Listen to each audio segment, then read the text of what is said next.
নমস্কার বন্ধুরা, আমি অহনজিৎ রায়। আপনাদের চ্যানেলে প্রথম আজকের এই ভিডিও।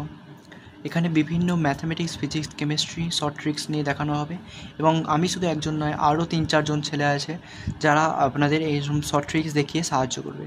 তো আজকে এখানে আমাদের কোয়েশ্চেন হচ্ছে এফ অফ একটা ফাংশন দেওয়া আছে, F of x is equal to 8x - 7/2x + 3। এবার এখানে ফাংশনটি বর্ধিষ্ণু না ক্ষয়িষ্ণু না কোনোটি নয় বের করতে দিয়েছে।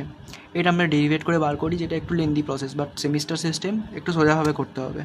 তাই আমরা এখানে শর্ট ট্রিক্সটা দেখে নেব। এখানে যে 8x - 7/2x + 3, এক্সের সহগ দুটোকে লিখে দেবো 8 আর 2, আর এখানে যে দুটো ধ্রুবক আছে -7, 3, ডিটারমিনেন্ট করে একটা সাইন ডিটারমিনেন্ট করে দিলাম। রেজাল্টের ভ্যালুটা বের করবো 8 × 3 -7 × 2, 24 + 14 = 38 বেরিয়ে গেল, যেটা 0-র থেকে বড়। অতএব এই ফাংশনটা কি হবে না বর্ধিষ্ণু।